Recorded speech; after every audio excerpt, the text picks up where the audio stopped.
الحمد لله رب العالمين والعاقبة للمتقين والصلاة والسلام على نبينا محمد وعلى آله وأصحابه أجمعين أما بعد. محترم حضرات، امام ابن قیم رحمہ اللہ فرماتے ہیں کہ والدعاء من انفع الادویہ، سب دواؤں میں سب سے فائدہ مند دعا ہے.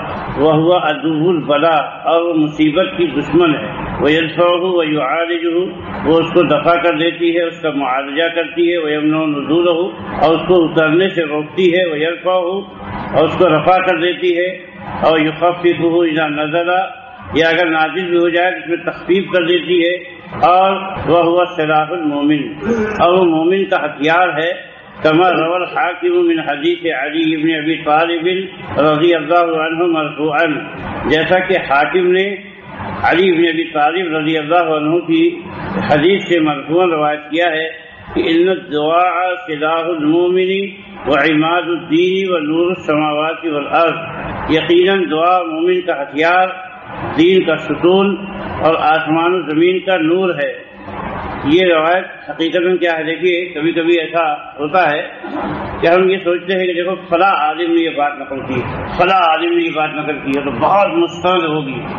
ہر انسان کبھی نہ کبھی کیا ہے، اس سے کچھ نہ کچھ چوک ہو جاتی ہے، کوئی بات نظر انداز ہو جاتی ہے، کوئی چیز حافظے سے نکل جاتی ہے. اسی لیے کہا گیا ہے کہ کسی کی تقریر مت کرو، کوئی بات تحقیق سے کہو. دیکھیے حافظ ابن قیم اتنے بڑے عالم ہیں اور اس روایت سے استدلال کیا.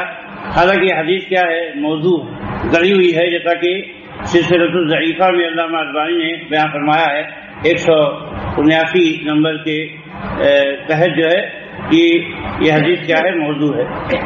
تاہم دعا کا جہاں تک معاملہ ہے تو بے شک دعا ایک ہتھیار ہے، کیونکہ دعا کا جو کام ہے، جو صحیح حدیث میں ثابت ہے، اس سے لگتا ہے کہ دعا بہترین جو ہے ہتھیار ہے، جیسا کہ آگے بھی ابھی آ رہی روایتیں. اور فرماتے ہیں کہ بلا کے ساتھ دعا کے 3 مقامات ہیں.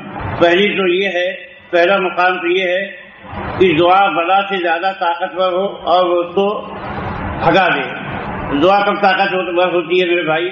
دعا کے اللہ تعالیٰ نے اور اللہ کے رسول صلی اللہ علیہ وسلم نے بھی آداب بتایا، جیسا کہ اللہ تعالیٰ فرمایا کہ ادعوا ربکم تضرعا وخفیہ، کہ اپنے رب کو پکارو آہوزاری کے ساتھ اور خفیہ طور پر، یعنی بہت چلا کے نہیں جو ہے، بلکہ سکون اور اطمینان کے ساتھ آدمی دعا کرے.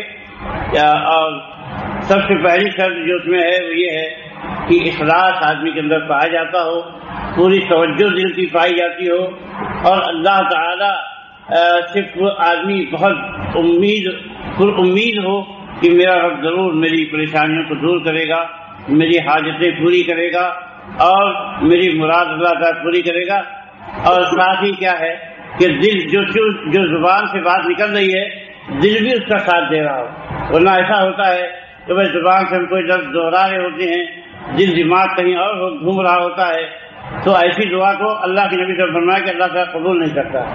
جو دل غافل ہو اور جو بے پرواہ ہو، اس کی دعا جو ہے اللہ تعالیٰ قبول نہیں فرماتا ہے. اور ایسے ہی کیا ہے کہ آدمی حلال کھانے کا، جیسا کہ کہا گیا ہے، اہتمام کرتا ہو.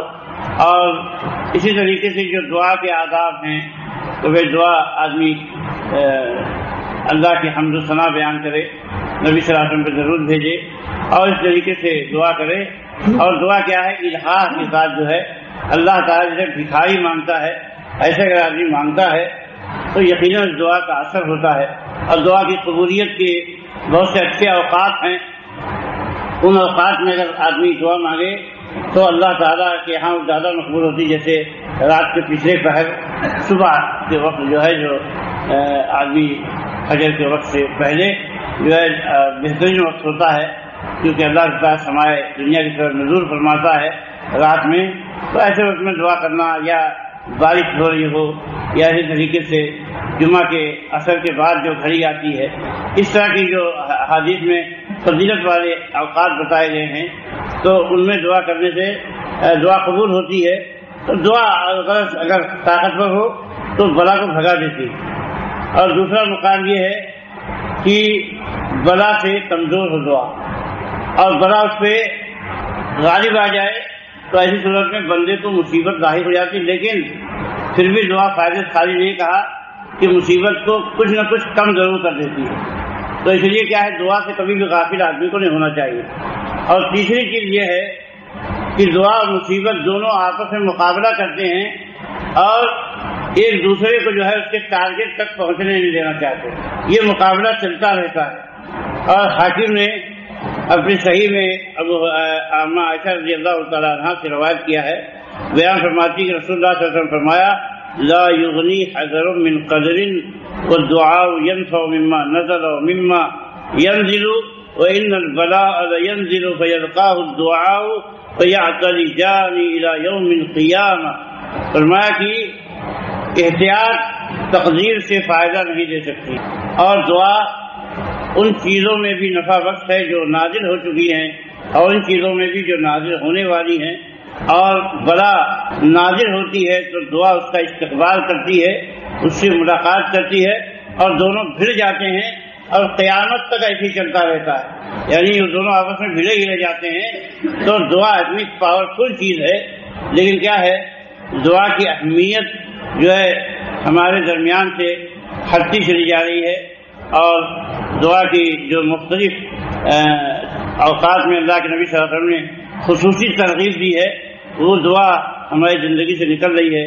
ایسے ہی ثوبان رضی اللہ تعالیٰ عنہ کی حدیث ہے، نبی صلی اللہ علیہ وسلم سے روایت کرتے ہیں کہ لا يرد القدر الا الدعاء ولا يزيد في العمر الا البر وان الرجل ليحرم الرزق بالذنب ويصيبه. کہ تقدیر کو دعا کے سوا کوئی چیز پلٹ نہیں سکتی اور عمر میں نیکی کے سوا کوئی اور چیز اضافہ نہیں کرتی ہے. اور یقیناً آدمی رزق سے محروم ہو جاتا ہے کسی گناہ کی وجہ سے جس کا وہ ارتکاب کر دیتا ہے. تقدیر کو پلٹ دیتی ہے دعا، جبکہ دعا خود بھی تقدیر کا حصہ ہے. یعنی اللہ نے لکھا ہوگا تبھی آدمی جو ہے مانگے گا. یہ اللہ رب تعالیٰ کو معلوم تھا کہ یہ دعا مانگے گا، لیکن اللہ نے یوں ہی لکھ رکھا ہے کہ دعا مانگے گا تو فلاں چیز جو ہے اس کی بدل دی جائے گی. تو یہ سب چیزیں کیا ہے، تقدیر سے باہر کی نہیں ہے، لیکن یہاں پر دعا کی اہمیت جو ہے بیان کی گئی ہے. اور ایسے ہی بتایا کہ انسان کی عمر میں اضافہ کیا ہے، نیکیوں سے ہوتا ہے. لیکن یہ حقیقت میں یہ ایک علامت ہے کہ اس سے امید بنتی ہے کہ آدمی کی عمر لمبی ہوگی اگر اس کے اندر یہ جذبہ پایا جاتا ہے کہ وہ بھلائی کرتا ہے. بر جو ہے لوگوں کے ساتھ اچھا سلوک کرنا، خاص طور سے جیسا کہ دوسری حدیث میں اللہ کے نبی صلی اللہ علیہ وسلم فرمایا کہ من سرہ ان یبسط لہ فی رزقہ وینسیٰ لہ فی اثرہ فلیصل رحمہ. کہ جو آدمی چاہتا ہو اس کی روزی بڑھا دی جائے، اس میں کشادگی پیدا کر دی جائے اور اس کی عمر میں اضافہ کر دیا جائے، تو اسے چاہیے کہ اپنے رشتہ داروں کے ساتھ اچھا سلوک کرے، رشتہ داریاں جوڑے. تو یہ کیا ہے، یہ تو نبی صلی اللہ علیہ وسلم کو بتایا ہوا نسخہ ہے، یقینی نسخہ ہے، میں کوئی دو رائے نہیں ہے.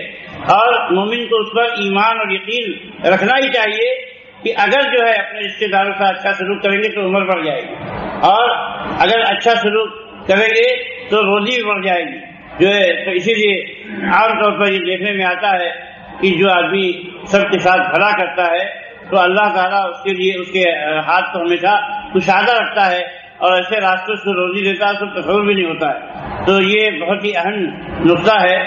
اور فرمایا کہ آدمی جو ہے کسی گناہ کی وجہ سے روزی سے محروم ہو جاتا ہے، مگر روایت کا یہ حصہ کیا ہے، علامہ البانی کی تحقیق کے مطابق ضعیف ہے کہ آدمی جو ہے گناہ کی وجہ سے رزق سے محروم ہو جاتا ہے. لیکن ظاہر کے گناہ کی نحوست سے انکار نہیں کیا جا سکتا ہے، کیونکہ گناہ کا اثر کچھ نہ کچھ کہیں نہ کہیں پڑتا ہے. اس لیے گناہوں سے مسلمانوں کو بچنا بہت ضروری ہے. اگر آدمی گناہوں سے نہیں بچتا، بے باک ہو جاتا ہے، تو پھر حقیقت یہ ہے کہ وہ جو ہے اس کا جھٹکا جو اس کو کھانا پڑتا ہی ہے، اور اس کے سلسلے میں سزا کسی نہ کسی رنگ میں اس کے پاس نظر آتی ہے. اس لیے جو ہے انسان کو گناہوں سے دور رہنا چاہیے. اللہ تعالیٰ ہمیں دین کی صحیح سمجھتا فرمائے. جب تک ہم دنیا میں جیے ایمان پہ، تقویٰ پہ، اللہ کے رسول کی محبت پر جیے، جو ہمارا خاتمہ ہو تو ایمان پہ خاتمہ ہو. اقول قولی ھذا واستغفر اللہ لی ولکم ولسائر المسلمین من کل ذنب وصلی اللہ تعالی علی نبینا محمد.